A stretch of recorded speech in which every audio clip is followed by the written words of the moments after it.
তাই আমি আপনাকে বললাম, কোন ব্যক্তি যদি দেখা যায় বড় পীর রহমাতুল্লাহ আলাইহি বলেছেন, কোন আলেম, কোন হাফেজ, কোন ইমাম, কোন আলেম ওলামা, কোন পীর মাশায়েখের হাতে যদি হাত না দেয়, মুরিদ যদি না হয়, বায়াত যদি না হয়, তরিকা সবক মস যদি না করে, বায়াত যদি না হয়, তার পিছনে নামাজ পড়া ফাঁসে, তার পিছনে নামাজ পড়া চলবে না। ও বাপজিরা, আমি আপনার কাছে একটা বার বলছি, আমি তো দেখা যায় 5 বছর আগে একটা ভিন্ন পরিবেশে ছিলাম, 5 বছর পরে আর একটা ভিন্ন পরিবেশে এসেছি। টোটাল ফুরফুরা শরীফে বয়োজ্যেষ্ঠর ভিতরে অনেক বয়োজ্যেষ্ঠ আছে, কিন্তু টোটাল পীরার পীরত্ব, পীরের পীরাত্ব টোটাল একটা জায়গা ট্রান্সফরমার। সেটাই আমি নাম বললে আপনারা অবশ্যই খেয়াল করতে পারবেন। ফুরফুরা শরীফে টোটাল পীরের পীরাত্ব ট্রান্সফরমার কান্টি হলো ফুরফুরা শরীফে। ফুরফুরা শরীফে পীর সাহেব হুজুর কেবলার আওলাদ পীর আল্লামা ইব্রাহিম সিদ্দিকী হুজুর, আল্লাহ তাআলাকে হায়াত দান করেন, বলেন আমিন। আল্লাহ তাআলাকে ওই জায়গা নসিব করেছেন, কবুল করেছেন। আপনি ফুরফুরা শরীফে যাবেন, হুজুর কেবলার হাতে হাত দিয়ে একটু বায়াত হবেন, একটু মুরিদ হবেন, একটু সবক মাস করবেন, দেখতে পাওয়া যাবে আপনার চেহারা, আপনার পোশাক, আপনার ভাষা, আপনার চলাফেরা, আপনার তাসদিক তামাদ্দুন সব কিছু পাল্টে যাবে। কেন? তোমার মাথায় একটা খেলবে, আমার গুনার ভাগ বেশি, আমার নেকির ভাগ কম, তাই আমার কথার কারণে পরের গোনাটা যেন আমি মাথায় না নেই, আমার এই কথার কারণে আমার নেকিটা যেন সেই ব্যক্তি নিয়ে না নেয়। তাই আমি আপনার কাছে বলবো, নবী আমার জানিয়েছে, কোন ব্যক্তি যদি দুটো জিনিসকে হেফাজত রাখে, আর চুলাকুম, দুই পায়ের মাঝখানে ইজ্জত, আর জবান মাঝখানে ঠোঁট, এই জিহ্বাটা যদি হেফাজত করতে পারে, আল্লাহ নবী জানিয়েছে জান্নাতে দেওয়ার জন্য আমি রাসূলুল্লাহ তার জন্য ওয়াদা করে গেলাম। জোরে বলেন সুবহানাল্লাহ। চলেন আমি আপনাকে বলছি, বিষয়টা আপনার কাছে হয়তো উপলব্ধি করার নাও হতে পারে, তবে এমন যুগ, এমন পরিবেশ চলে আসবে, টোটাল এই বিষয়টা পৃথিবী থেকে চলে যাবে।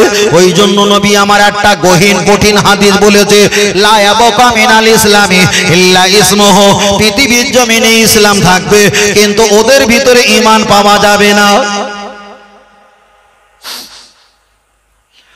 ও বাপজিরা, লক্ষ্য করে দেখা যায়, আমি আপনার কাছে বলছি, আমরা কবর জিয়ারত করি, কবর জিয়ারত করি।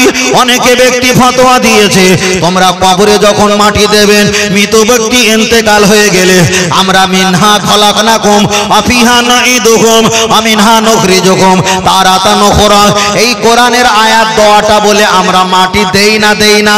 কিছু কিছু ব্যক্তিরা ফতোয়া দিয়েছে, মানে একটা শিয়াল ডাকলে ওনার যত ভক্ত আছে ওই বক্তব্য শুনে আর 10টা শিয়াল তারা স্ট্যাটাস ইউটিউবে ফেসবুকে দিয়ে দেয়। আদৌ কিন্তু উনি পড়িনি, ওনার হুজুরও পড়িনি, কিন্তু কবরে মাটি দেওয়ার দোয়া ওরাই বলছে বিসমিল্লাহির রহমানির রহিম। আমি আপনার কাছে বলছি, আল্লাহর নবীর সন্তান ছিল কাসেম তৈয়বা, একদিকে বাচ্চা ছিল ইব্রাহিম বলে সন্তান। ইব্রাহিম বাচ্চা দুনিয়া থেকে মৃত্যুবরণ করলেন। আল্লাহর নবী দোনোয়াই দিয়া কোন দুটো হাতের উপরে ইব্রাহিম নামীয় বাচ্চা সন্তানকে কোলে করে নিয়ে আল্লাহর নবী কবরে শুইয়ে দিলেন। নবী আমার দুটো হাত দিয়ে একটা মাটি পাকড়াও করলেন, বিসমিল্লাহির রহমানির রহিম বলে দুই হাত দিয়ে ধরলেন।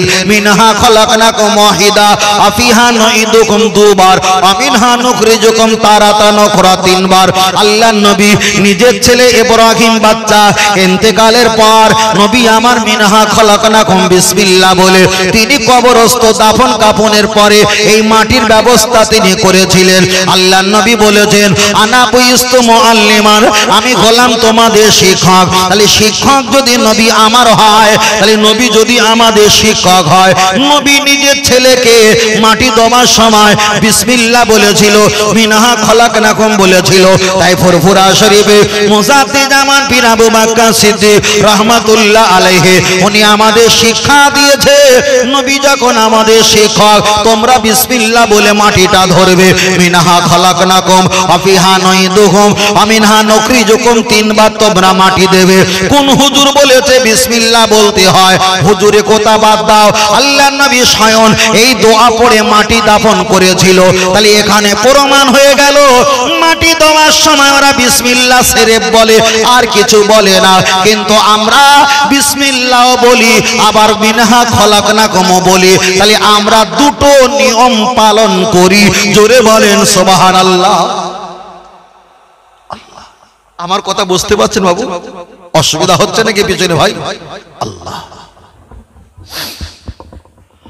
ও আমার জওয়ান যুবকেরা, চলে না গিয়ে যাওয়া যায়, লক্ষ্য করে দেখা যায় কবরে কথা বললাম, ওরাই বলেছে দেখা যায় রওজা বলা যাবে না, আমরা রওজা বলি, ওরা বলছে রওজা বলা যাবে না। আল্লাহর নবী রওজাকে রওজা বলা যাবে না, নবী রওজাকে কবর বলতে হবে। কি বলতে হবে? কবর বলতে হবে। মানে যত রাগ নবীর উপরে, নবীর উপরে, কিন্তু মাথা টুপি দিয়েছে নবীকে ফলো করে, দাড়ি রেখেছে নবীকে ফলো করে, পিরহান পরেছে নবীকে ফলো করে, উজু করে নবীকে ফলো করে, মানুষকে সালাম দেয় নবীকে ফলো করে, এত কিছু শিখলো, এত কিছু জানলো, নবীর ওসিলা ধর্ম পেল, আল্লাহকে চিনলো, জান্নাতের আশা পেল, জাহান্নামের ভয় পেল। কিন্তু সেই নবীর এগনেস্টে হাজার হাজার ফতোয়া। ওরা বলেছে নবী পাকের রওজাকে রওজা বলা যাবে না, ওটা কবর বলতে হবে। দলিল কি? দলিল দিয়েছে, নবী বলেছে মানজারা কবরিন, কোন ব্যক্তি যদি আমার কবর দেখে ওয়াজাবাত লাহু শাফাতি, ওই ব্যক্তি জান্নাতে যাওয়ার জন্য আমি রাসূলুল্লাহ জিম্মাদার হয়ে যাব। ওই জন্য বলে নবী তো কবর বলেছে, তোমরা কেন রওজা বলো? চলেন আল্লাহর নবী আর একটা হাদিস শরীফে বলেছে মা বাইনা বাইতি ওয়া মিম্বারিন রওজা রাউযাতুম মিন রিয়াজিল জান্নাত। নবী আমার জানিয়েছে মসজিদে নববীর ইমামতি করার জায়গা থেকে নিয়ে আম্মা জান আয়েশা সিদ্দিকার ঘর, অতএব আমার মাজার শরীফ এটাই হলো রওজা। ইজা মারাতুম মিন রিয়াজিল জান্নাত, রওজা, এই রওজা থেকে মসজিদে নববীর ইমামতি করার জায়গা, দুটো জায়গা হলো জান্নাতের টুকরা। তাহলে একদিকে নবী কবরও বলেছেন, অপরদিকে নিজের মা কবরটাকে আল্লাহর নবী কবর না বলে বলেছেন রওজা। রওজা আমরা কবর বলি সাধারণ ব্যক্তির কবর, কিন্তু ওলি আউলিয়া নবী আম্বিয়াদের কবরটাকে সম্মানের তাগিদে রওজা আর মাজার বলে থাকি। জোরে বলেন সুবহানাল্লাহ।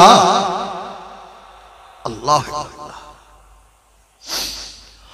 ও আমার বাপজিরা, আমি আপনাকে বোঝাতে চাই, কোন ব্যক্তি ইন্তেকাল হয়ে গেলে কিংবা ফরজ নামাজের পরে আমরা মুসল্লি দিগকে নিয়ে ইমাম সাহেব হুজুর একটু হাত তুলে মোনাজাত করে ফতোয়া দিচ্ছে, তোমরা মোনাজাত করবে একা একা, কিন্তু দলবদ্ধ হয়ে মোনাজাত করা চলবে না, চলবে না। আমি আপনাকে বলছি যে হুজুর বলেছে দলবদ্ধ হয়ে এক জায়গায় অনেক মানুষকে নিয়ে দোয়া করা চলবে না। ওই হুজুরের ছেলে পুলি ধরে নিয়ে গিয়েছিল কোনো কারণে, আর জোহরে নামাজ পড়ে শত শত মুসল্লিদের নিয়ে দাঁড়িয়ে দোয়া করেছিল। তাহলে বিপদে পড়লে ছেলের জন্য দলবদ্ধ হয়ে দোয়া চলে। আর একটা চাক্ষুষ প্রমাণ, পাকিস্তানে একটা বক্তা আছে, আপনারা নাম বললে সহজে বুঝতে পারবে, নাম হলো উর্দু হিন্দি ভাষী বক্তব্য, নাম হলো তারিক। তারপরেরটা বলে তারিক, ভাই ঠিক বলেছে, তারিক জামিল। উনি বলেছে দলবদ্ধ হয়ে মোনাজাত করা যাবে না, যাবে না। কিন্তু 3.5 মাস 4 মাস হয়ে গেল, ওনার ছেলে সুসাইড করে ইন্তেকাল করেছে, খবর পেয়েছিলেন। সুসাইড করে মৃত্যুবরণ করেছে। ছেলেকে কাপন দাপন দিয়ে অনেকগুলো মানুষকে এক জায়গায় নিয়ে কবরের কাছে দলবদ্ধ হয়ে দোয়া করেছে। তাহলে বক্তব্য সময় তো ভাই বলছে দলবদ্ধ হয়ে দোয়া করা যাবে না, কিন্তু ছেলে যখন ইন্তেকাল হয়ে গেছে অনেক মানুষকে সঙ্গে করে নিয়ে দলবদ্ধ হয়ে দোয়া করছে। তাহলে হুজুর রাতের বেলা বলে এক, আর বাড়ির ক্ষতি হয়ে গেলে তখন মসলা করে আর এক। আল্লাহ, ও আমার দেওয়ার যুবকের, আমি আপনাকে বোঝাই, চলে না গিয়ে যাওয়া যায়। আমি আপনার কাছে খুঁটিনাটি মশলা নিয়ে অনেক কথা বলতে চেয়েছি, বিষয়টা আপনার কাছে পরিষ্কার করতে চেয়েছি। আপনি নামাজ পড়বেন, নামাজ পড়ার সময় পশ্চিম দিকে পা দেওয়া, ওরা বলছেন পশ্চিম দিকে পা দেওয়া যাবে না, কিন্তু আমরা বলি আল্লাহর কাবার দিকে আপনাকে পা দিতে হবে। আল্লাহর কাবার দিকে পা না দিলে আপনার নামাজটা সহি হবে না। আপনাদের পশ্চিম হলো কোন দিকে? আপনাদের পশ্চিম হলো এই দিকে। এবার বলেন, আপনি যদি নামাজে দাঁড়িয়ে যাও, পাটা এমন রাখবে না এমন রাখবে? পাটা এমন রাখবে। এবার বলেন, পাটা কোন মুখ আছে? কাবা মুখ আছে। আপনার সিনাটা কাবা মুখ আছে, আপনার নজরটাও কাবা মুখ আছে। আপনার হাতটা যখন ইলা শাহমাতি উদুনাইহি, আপনি যখন একটা বার এখানে যখন আপনি তাকবীর বাঁধবেন, আপনার হাতটাও কাবার দিকে আছে, আপনি নজরটা মুখটা আল্লাহর কাবার দিকে থাকবে, কিন্তু নজরটা মাটি মুখ। ও বাপজিরা, তাহলে আল্লাহর কাবার দিকে পাটা সোজা করা হয়, সোজা করা হয়। চলেন আমি আপনার কাছে একটাই কথা বলছি, ওই নামাজের ভিতরে আল্লাহর নবীর নামে সালাম দিতে হয়। আসসালামু আলাইকা আইয়ুহান নাবিয়্যু ওয়া রাহমাতুল্লাহি ওয়া বারাকাতুহু। আমার নবীকে সালাম দিতে হয়। আজকের এই জলসা মাহফিলে কোন ব্যক্তি যদি ওয়াজ নসিহত করতে এই জায়গায় সালাম পড়া হয়, এই জায়গায় সালাম না পড়ে ওই ব্যক্তিটা চলে যেতে পারে, কিন্তু নামাজের ভিতরে আপনি চলে যেতে পারবেন না। মক্কা মদিনা শরীফে রাসূল পাকের মাজার শরীফে ওই জায়গায় সালাম না পড়ে আপনি চলে যেতে পারেন। এই জলসায় আখেরি দোয়ায় সালাম না পড়ে আপনি চলে যেতে পারেন, কিন্তু আল্লাহর নবীর মাজার শরীফে যদি যাও আপনি সালাম না পড়ে পালাতে পারেন। কিন্তু আল্লাহর নবী বলেছেন, আফদালুল ইবাদাত ইবাদাতি সালাত, সবচেয়ে বড় ইবাদত সেটা হলো নামাজ। আপনি নামাজের ভিতরে আমার নবীকে সালাম দিতে হবে। নবীকে সালাম না দিলে নামাজ হবে না, হবে না, হবে না। তার কারণ নামাজ হলো আল্লাহর হুকুম, আমার আল্লাহ সালাম নেয় না, কিন্তু নবীর জন্য সালাম দেওয়া আমার আল্লাহ ওয়াজিব করে দিয়েছেন। বলুন সুবহানাল্লাহ। আর একটু জোরে হবে না? আল্লাহু আকবার, আল্লাহ আল্লাহ আল্লাহ আল্লাহ আল্লাহ।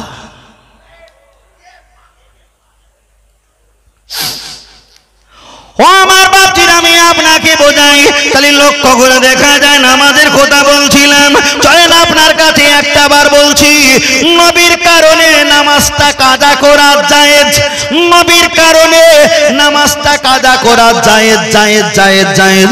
আমি আপনার কাছে একটাই কথা বললাম। আল্লাহর নবী বললেন, বাবা বেলাল, আমরা একটু ঘুমাবো যুদ্ধের মাঠে, ফজরের সময় হয়ে গেলে তুমি আমাদেরকে ডেকে দেবেন। বেলাল হুজুর তিনি জাগ্রত অবস্থায় হয়ে আছেন, হয়ে থাকার বিনিময়ে আল্লাহর নবী প্রত্যেকে জায়গা চলে গেল। বেলাল হুজুর তিনি ঘুমিয়ে পড়লেন। সকাল 7টা 8টা বেজে গেছে। আল্লাহর নবী এসে বললেন, বাবা বেলাল তুমি ঘুমিয়ে পড়লেন। ইয়া রাসূলুল্লাহ, আমি ঘুমিয়ে পড়েছিলাম, আমার খেয়াল নাই।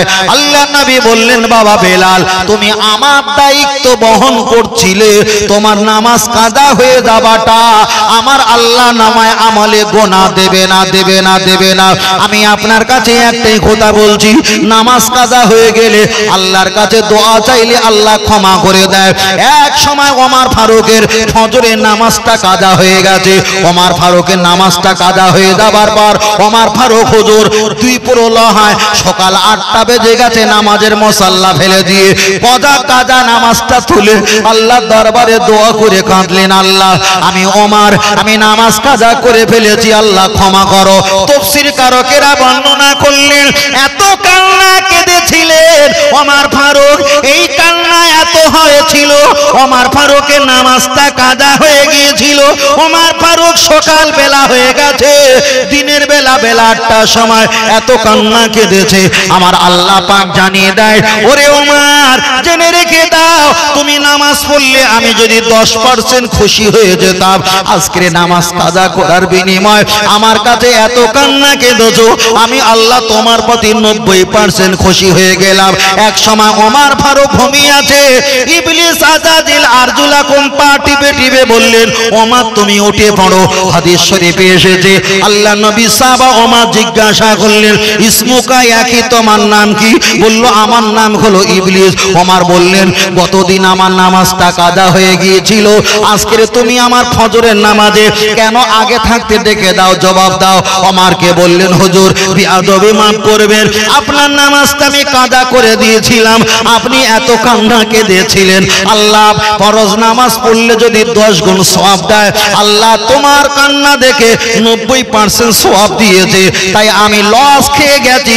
এবার আজকের একটু আগে আগে ডেকে দে, যাতে পরের দিনের মতো যদি আবার তুমি কাজা করে আল্লাহর কাছে দোয়া চাও, আবার 10%-এর জায়গায় 90% আল্লাহ রাজি হয়ে যাবে। যাতে বেশি না হয় তার জন্য সমান সমানের জন্য আপনাকে ডেকে দিতে এসেছি। তাহলে ইবলিসও কাজ করে ওনার লাভে। কেন আগামী দিনে দেখা যায় নামাজ কাজা হওয়ার কারণে আল্লাহ অনেক খুশি হয়েছিল, আজকের যদি নামাজ কাজা হয়ে যায় আল্লাহ খুশি হবে, তাহলে কাজা করিয়ে দিয়ে আমার লাভটা কি হবে? ও আমার বাপজির, আমি আপনাকে বলছি আপনি 5 ওয়াক্ত নামাজ পড়তে পারলেন না, যদি আপনি বাজারে মার্কেটে যদি কাজকর্ম করেন, আপনি সকালবেলা যাবেন ফজরের সময়, ভোরের বেলা ফজরের নামাজটা পড়ে যাও, আপনি দুপুরবেলা নামাজ পড়তে পারলেন না, আসরে পারলেন না, আপনি আজ দেখা যায় মাগরিবে পারলেন না, এশায় তো আপনি রাতে বাড়ি ফিরবেন। প্রতি ওয়াক্তের শুধু ফরজ নামাজ যোহরের 4 রাকাত, আসরের 4 রাকাত, মাগরিবের 3 রাকাত, এশার 4 রাকাত, এত গুণ শুধু কাজাটা আপনি তুলে নেবেন। তবে জেনে রেখে দাও আপনার ঘর আছে, এই ঘরের ভিতরে আপনার ছেলে বৌমা থাকার জন্য স্পেশাল ঘর বানানো হয়, এই ঘরের ভিতরে সাইকেল বাইক রাখার জন্য স্পেশাল কামরা বানানো হয়, এই ঘরে জায়গা ছাগল বকরি দুম্বা মহিষ এগুলো রাখার জন্য কামরা বানানো হয়, আপনার ঘরে হাঁড়ি কুড়ি রাখার জন্য স্পেশাল কামরা বানানো হয়। আপনার বাচ্চা লেখাপড়া করবে, লেখাপড়া যাতে পরীক্ষায় পাশ করে তার জন্য একটা স্পেশাল কামরা বানানো হয়। ও আমার জোলা মধু সোনার মানিকেরা, তাহলে এত গুণ প্রত্যেকের কামরা আপনারা নির্ণয় করে দিয়েছো। আপনি ইবাদত করবেন, আল্লাহর কাছে কান্নাকাটি করবেন, এত বড় ঘর, এত বড় বিল্ডিং বালাখানা ভিটে বাড়ির ভিতরে আপনি কি একটা ছোট ঘর বানাতে পারলেন না? ঘরের পাশে কিংবা ঘরের ভিতরে এই ঘরটা আমার ইবাদত করার জায়গা, এই জায়গায় তাসবিহ থাকবে, নামাজের মাসাল্লাহ টুপি থাকবে, এই জায়গায় শুকনো খাবার পানি থাকবে, আমার মন চাইবে এই জায়গায় দাঁড়িয়ে দাঁড়িয়ে আমি নামাজ পড়বো, আমার বাড়ির বিয়ে বাচ্চা আমাকে ডিস্টার্ব করবে না, আমার বাড়ির নাতি পোতা আমাকে সমস্যা করাবে না। আপনি ওই জায়গায় নিজের কথা, নিজের গুনার কথা আল্লাহর কাছে বারবার বলবেন, আল্লাহ আমি এত গুনাহ করেছি, দুনিয়ার কোন মানুষকে যদি বলা হয় ওরা আমাকে তাড়িয়ে তাড়িয়ে নিয়ে যাবে, আল্লাহ এত গুনাহ করেছি, আপনি আমার গুনাহকে মাফ করে দাও। কান্নার ভাম করবে, তোমার মুখ দেখানো কান্না কেউ আড়াল দিয়ে ফলো করবে না, ইচ্ছা মতো কান্নার চেষ্টা করবে, পাপের কথাটা স্মরণ করবে, অন্তরে দরজাটা খুলে যাবে, চোখ থেকে আজকের পানি আসে না, 5 দিন আসবে না, 10 দিন আসবে না, একদিন পানি আসা শুরু হয়ে যাবে। তুমি মনে মনে বুঝতে পারবে আমার এই ইবাদত আল্লাহ নিচ্ছে, তখন মনে মনে হবে আমার নেকির সংখ্যা বাড়ছে আর গুনাহ সংখ্যা কমছে। আর একটু জোরে হবে না? বারবার করে বলছে ছেলেদের বাবা আমাদেরকে নাজাতের জন্য তৈরি হতে হবে, নাজাতের জন্য তৈরি হতে হবে। তার কারণ আপনার আমার নাজাতের ওসিলা একমাত্র মুহাম্মাদুর রাসূলুল্লাহ সাল্লাল্লাহু আলাইহি ওয়াসাল্লাম। এর ভিতরে কে ধরা পড়বে, কে আল্লাহ কাকে মাফ করে দেবে, আমরা কনফিউজ।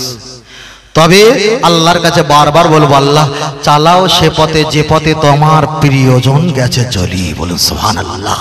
আল্লাহ যে পথে আপনার নবীরা, রাসূলরা, আম্বিয়া, শুহাদা, শহীদিন যারা ওলি আউলিয়া যারা খোদা ভীরুতা নৈকট্য প্রাপ্যকারী যে রাস্তা চলেছে, আল্লাহ সেই পথে আপনি আমাদের নিয়ে চলো। ওই জন্য নামাজে বলা হয় ইহদিনাস সিরাতাল মুস্তাকিম। আল্লাহ ওই পথের পথিক বানাও যে পথে আমাদের মতো ব্যক্তিরা চলে আপনাকে পেয়েছে। নামাজের ভিতরে বলছে আল্লাহ ওই পথের পথিক বানাও, আর নামাজ থেকে বার হয়ে বলছে আমি কাউকে মানিনি একমাত্র আল্লাহ ছাড়া। আমি বারবার করে বলছি শুধু আল্লাহকে মানলে ইমানদার বলা যাবে না, শুধু আল্লাহকে মানলে কখনো মুসলমান হওয়া যায় না। আল্লাহর পরে মুহাম্মদ সাল্লাল্লাহু আলাইহি ওয়াসাল্লামকে নবী বলে স্বীকৃতি দিতে হবে। ওই জন্য আমরা লা ইলাহা ইল্লাল্লাহ, তার পাশে মুহাম্মাদুর, ওরা বলেছে লা ইলাহা ইল্লাল্লাহর পাশে মুহাম্মাদুর রাসূলুল্লাহ বসিয়েছো, ওটা শিরিক হচ্ছে, ওটা শিরিক হচ্ছে, ওটা করা চলবে না। ভাই এটা কি শিরিক বলে মনে হয় আপনাদের? এবার একটা বলছি, এখন ভাইয়ের নাম কি হবে? ভাইয়ের নাম পুরো নামটা বলে না, এই বিষয়টা বলে দিচ্ছি। সাইদুল ভাই আপনার নামটা, পুরো নামটা পদবী সহ। শেখ সাইফুল, ভাইয়ের নামটা হবে আলাউদ্দিন। দেখেন শেখ আলাউদ্দিন, এখন আলাউদ্দিন হলো একটা, শেখ হলো একটা, কটা হলো? দুটো হলো। কিন্তু বলেন দুই ব্যক্তি না এক ব্যক্তি? শেখ আলাউদ্দিন কটা ব্যক্তি, একটা না দুটো? একটা। যদি বলা হয় হাফেজ কারি মাওলানা মুফতি উমুক রহমান সাহেব, ওখানে কি পাঁচজন ব্যক্তি না একজন ব্যক্তি? একজন ব্যক্তি তো, তাহলে পাঁচজন ব্যক্তি না একজন ব্যক্তি। তাই লা ইলাহা ইল্লাল্লাহ মুহাম্মাদুর রাসূলুল্লাহ সাল্লাল্লাহু আলাইহি ওয়াসাল্লাম এটাই হলো এক, মানে যেখানে আমার নবী সেখানে আমার আল্লাহ রহমত। জোরে বলেন সুবহানাল্লাহ। এটা তাকবীর দেন, নারে তাকবীর। আর একটু জোরে বলেন নারে তাকবীর। আর একটু জোরে বলেন নারে তাকবীর। আর একটু হয়নি পিছন দিয়ে বলেন নারে তাকবীর।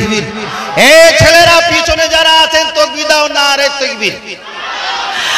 নারে তাকবীর। আহলে সুন্নাত আল জামাত, আহলে সুন্নাত আল জামাত সিলসিলাহ ফুরফুরা শরীফ মদিনা মক্কা শরীফ, নারে তাকবীর। আল্লাহ কবুল করেন, বলেন আমিন। আর একটু জোরে হবে না? আর একটু জোরে হবে না? তবু বলছি আমি কোনো হুজুরের নামে, কোনো আওলাদের নামে, কোনো সাধারণ ব্যক্তির নামে সমালোচনা, গালি, কুবাক্য, খারাপ বাক্য কখনো আমি এখান থেকে ব্যক্ত করিনি, করব না। তবে এতটুকু বলছি অন্যান্য নবীর উম্মতেরা নবীদের ভরসায় বসেছিল, তারা নাজাত পায়নি। আমরা কারোর ভরসায় থাকবো না, নিজের ইবাদত নিজে করতে হবে। তবে ভালোবাসাটা এটা হলো কি আল্লাহ আর নবীর পর্যন্ত পৌঁছে দেওয়া হয়। বুঝলেন না? ও চিল্লা চিল্লি করছে কেন? ও ছেলেরা কর, ছেলেরা চলে এসো।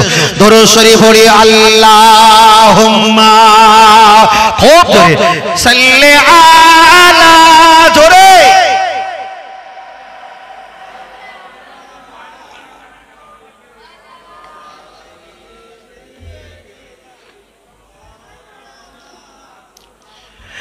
মা আমিনার ঘরে যাব, সেইখানে আখিরি নবীকে পাবো। মনের কথা সব বলিব, সে যে মুহাম্মাদিয়া রাসূলুল্লাহ। আল্লাহুম্মা সাল্লি আলা সাইয়্যিদিনা, মাশাআল্লাহ মাশাআল্লাহ, ওয়ালা আলি সাইয়্যিদিনা। ও গো আমার প্রিয় নবী, তোমার প্রেমে পাগল আমি। হায় জন্ম আমার মোল্লা পাড়াতে, রেখো আমায় পাগল করে। হায় জন্ম আমার হুগলি জেলাতে, রেখো আমায় পাগল করে। রাসূল তোমায় ভালোবাসি, মন হৃদয় উঝড় করে। বুকের মাঝে জ্বালায় আমার, দূর হবে তোমার দিদারে, দূর হবে তোমার দিদারে। ও নবী সুখে তুমি, দুঃখে তুমি, মুখে তুমি, বুকে তুমি হায় মায়া যদি লাগে তোমায়, মায়া যদি লাগে তোমায়, দিদার দিও স্বপ্ন যোগে রসুল তোমায় ভালোবাসি, মন হৃদয় উঝড় করে বুকের মাঝে জ্বালায় আমার, দূর হবে তোমার দিদারে, দূর হবে তোমার দিদারে। নারে তাকবীর, নারে তাকবীর। তাকবীর হয়নি, নারে তাকবীর হয়নি ভাই, আরেকটা জোরে বলেন নারে তাকবীর, নারে তাকবীর। তাকবীর হয়েছে ভাই? এক এসেছে কয়জন ভাই? একজন কাশলে হবে না, গভীর রাত তাকবীর দিতে হবে, বুঝেন না? তাকবীর দিলে কি হবে? শয়তান যত আছে ওখানে শয়তান ভর করেছিল, বুঝেন না? শয়তান ভর করেছিল, যেটা কাঁটি মার, কাঁটি মারলে তেমন মন্ত্রের দিকে চলে আসবে, বুঝলেন? যতটা লাগো ওই শয়তানের কথা বলছিলাম। ওমর ফারুকের নামাজ কাদা করে দিয়েছে। ওমর ফারুক এত দোয়া চেয়েছে, একদিন নামাজ পড়লে যা খুশি হতো, আমার আল্লাহ 50 দিনের নামাজের সওয়াব যেন দান করেছে। ইবলিস শয়তান ওর লস হয়ে গিয়ে আরো আগে থাকে দেখে দিচ্ছে, বুঝেন না? এটা তাকবীর, নারে তাকবীর হয়নি। আর এটা জোরে বলেন নারে তাকবীর, আর এটা জোরে বলেন নারে তাকবীর। বিশ্বনবী দিবস, বিশ্বনবী দিবস প্রতি বছরের নাই এবছরে মহান ইসাল্লে সওয়াব। ছেলেরা একটু জোরে বলেন নারে তাকবীর, আর একটু জোরে বলেন নারে তাকবীর, নারে তাকবীর। আল কোরআনের আলো হয়নি, আর একটু জোরে, আল কোরআনের আলো, আল হাদিসের আলো, আহলে সুন্নাত আল জামাত সিলসিলাহ ফুরফুরা শরীফ, মদিনা মক্কা শরীফ। নারে তাকবীর। আল্লাহ কবুল করেন, বলেন আমিন। কে কে ঘুমাচ্ছেন একটু হাত তোলেন বাবা। কে কে ঘুমাচ্ছেন? কে কে? সব জেগে আছে তো? এই দাদু ভাই আসছে, রাস্তা করে দাও। দাদু ভাই আসে, আসো দাদু ভাই আসেন, এদিকে আসেন, এদিকে আসেন, বসেন। একদম ব্যাস লাগিয়েছে, বুঝলেন না? সুন্দর দেখাচ্ছে। আসেন, মাশাআল্লাহ। তাকবীর দাও, নারে তাকবীর। আরে আমাদের মুরব্বি আসছে, তাকবীর হবে না? নারে তাকবীর। আসেন, উপরে আসেন, আসেন, মাশাআল্লাহ। আস্তে আস্তে আসবেন, জুতো সাবধানে খোলেন, একদম আস্তে আস্তে। আল্লাহু আকবার, আল্লাহ। আসেন বাবা, আসেন। চলো ভাই, একটু জায়গা করে দাও, একটু জায়গা করে দাও, আস্তে আস্তে এই সাইডে। আহা মাশাআল্লাহ, তাকবীর দাও, নারে তাকবীর। তোমার কষ্ট যাতনা যিনি সইতে পারে না, ওই নবীজির মহাপাতে দরুদ পড়িয়া, ভালো যদি বাঁচতে হয় নবীকে বেশ।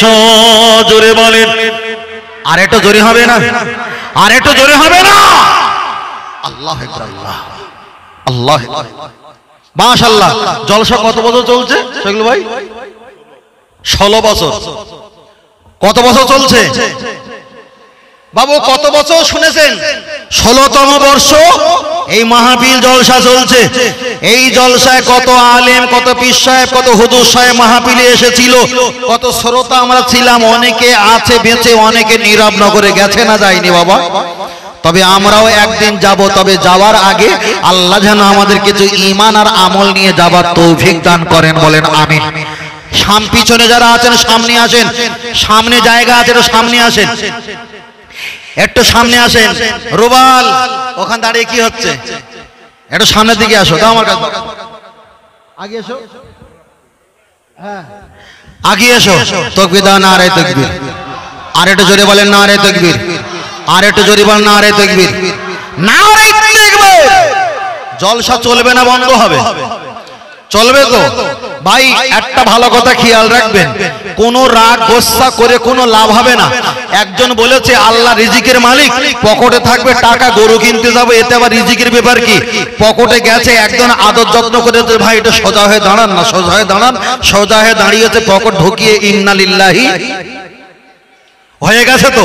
আর একজন ছোলা খাচ্ছিল, ছোলা কান খেতে খেতে এরে কি বলে, নাক না কান, নাক, ছোট মটর দানা ঢুকে গেছে ভিতরে, এত মশলা দেওয়া তো জাল জ্বালা করছে ভাই, মাথায় কাজ করে না। ডক্টরের কাছে গিয়ে সন্না দিয়েছে, একটু হেঁচিয়ে করে নাক ঝাড়া মারলো, দানাটা পটাশ করে বার হয়ে গেল। পাশে ছিল মুরগি, মুরগিটা টপ করে খেয়ে নিয়েছে। তাহলে জলা মধু মুড়ি, জলা মধু চানা মশলা খেতে গিয়ে সেই মটর দানা সেই ভগবতীর কুমির মোড়া পলাছড়া হসপিটাল নার্সিংহোমের ওখানে মুরগি খেয়েছে। তাহলে রিজিকটা ছিল কার দেখেছেন, বইয়ে সেখানে নাকে করে নিয়ে গেছে, ঠিক না বেটি?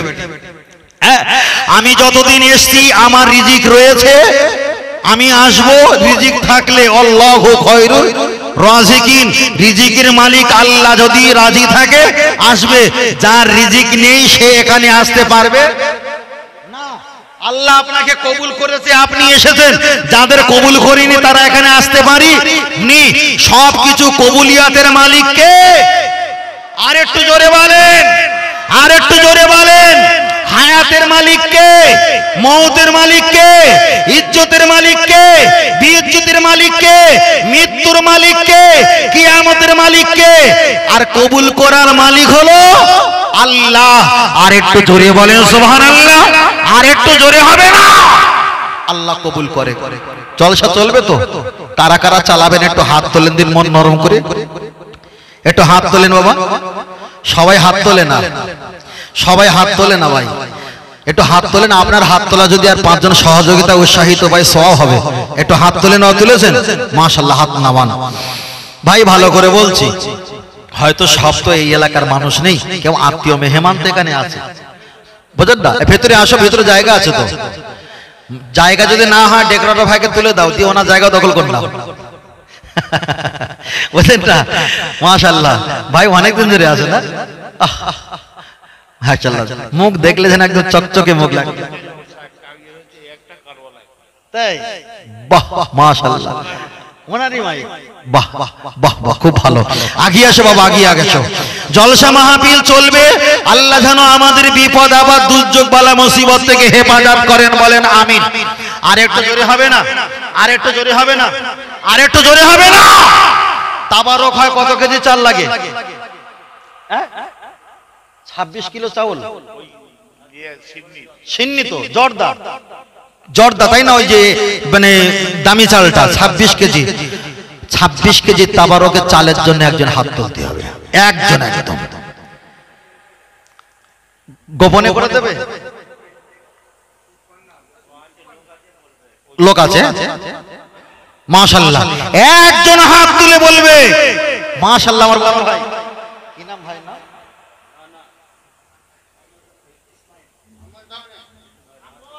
ঠিক আছে বাবা, একটু বল। ইসমাইল ভাই তো একটু হাদিসটা বলি। কোরআন শরীফের একটা আয়াতে এসেছে, প্রথম যখন তোমরা দান করবে, জাহিরু মানে প্রকাশ্যে দান করো, তারপরে প্রকাশ্যে ওয়ালার ব্যক্তি সূচনা করে গোপনে দান করো। প্রথমে কোরআনে এসেছে প্রকাশ্যের কথা, পর্দার কথা প্রথম পুরুষদের পর্দার কথা আগে এসেছে, তারপরে নারীদের কথা এসেছে। কথা বুঝতে পেরেছেন? শিখে নেন আজকে। প্রথমে দান করার কথা প্রকাশ্যে এসেছে কোরআনে, তারপরে গোপনে এসেছে কোরআনে। প্রথম পর্দা এসেছে পুরুষদের, দ্বিতীয় এসেছে নারীদের। কথাটা বোঝাতে পেরেছি? তাহলে আজকে শিখে গেলে প্রথম আজকে আমার ভাই ইসমাইল ভাই, তিনি আজকের এই মাহফিলে সিন্নি দেওয়ার জন্য তিনি হাত তুলেছেন। আল্লাহ টোটাল বছরের ভিতরে আল্লাহ বিপদ আপদ বালা মুসিবতকে আল্লাহ আপনি তাবারক বরকতময়ের দিকে তাকিয়ে আল্লাহ আপনি হেফাজত করবেন, বলেন আমিন। আর একটু জোরে হবে না? আর একটু জোরে হবে না? আরে ইসমাইল নাম তো মধুমাখা নাম। ইসমাইল নাম মানে মধুমাখা নাম। নবী ইসমাইল আলাইহিস সালাম হলো আমার নবী পাকের বংশধর, আর আমার নবী নবী ইসমাইলের বংশের ভিতরে এসেছে। আল্লাহ তানাকে যেন তাদের সঙ্গে আমাদের মিলিত হয়ে যেন আল্লাহ নাজাত নসিব করেন, বলেন আল্লাহুম্মা আমিন। আর একটু জোরে হবে না? আল্লাহুম্মা আমিন। গরু হবে তো? গরু হবে না? গোশ হবে? হ্যাঁ, গোশ তো হবে। গোশ তো কত কেজি বাবু? 150 কিলো লাগে, তো মামুলি ব্যাপার, গ্রামবাসী খায়, এটা তো লাগবে, এটা লাগবে তো। গরু সূরা ফাতিহার পরে সূরা বাকারা। বাকারা মানে কি? বাকারা মানে গরু, তাই না? আমি আপনাদের কাছে সংক্ষেপে একটু হাত তুলবো। 20 কেজি 25 কেজি এমন করে 50 কেজি এমন করে একজন দুজন একটু হাত তুলে সূচনা করে দেন দিন বাবা, সূচনা করে একটু হাত তোলেন বাবা। একজন 20 কেজি কি 25 কেজি একটু হাত তোলেন না বাবা। আপনার আব্বা মা ইন্তেকাল হয়ে গেছে, তাদেরকে খাওয়ানোর জন্য 2-2.5 লাখ টাকা খরচা হবে, অনেক ব্যবধান। আব্বা মায়ের সবরেসানের নিয়ত করে আপনি মাহফিলে তাবারকের সঙ্গে মানুষকে মেহমানদের গোটা গ্রাম মিলে খায়, তো গোটা গ্রাম পরিবার মিলে খায়। একজন হাত তুলে বলবেন হুজুর আমি 20-25 কেজি কি 50 কেজি দেবো তাবারকের জন্য, আব্বা মায়ের সবরেসানির জন্য। একজন হাত তুলে দেখাবে, আল্লাহ কবুল করবে। আপনাদের জলাবধূ মোল্লাপাড়াতে একটা বিরাট ব্যাপার ঐতিহ্য নাম আছে, বুঝলেন না? বিরাট একটা ঐতিহ্য নাম আছে জি, দক্ষিণ জলাবধূ শেখ আলাউদ্দিন। ওহো, একটা কথা খেলা যায়, এখানে সব শেখের ব্যাপার রয়েছে, বুঝেছেন? আমিও শেখ, তো শেখের ব্যাপার হচ্ছে, শেখে একটু রাগ বেশি, শেখে একটু রাগ বেশি, মারাত্মক রাগ। আর এই শেখ যারা আছে এদিকে, এই শেখ হলো বড় পীর আব্দুল কাদের জিলানী রহমাতুল্লাহ আলাইহি, জিলানী শহর বড় পীর রহমাতুল্লাহ আলাইহি শেখ বংশীয়, এই খানদানটা কিন্তু ওখানে যায়। আমার শেখ 20 কিলো দিচ্ছে, আলাউদ্দিন ভাই ক কেজি?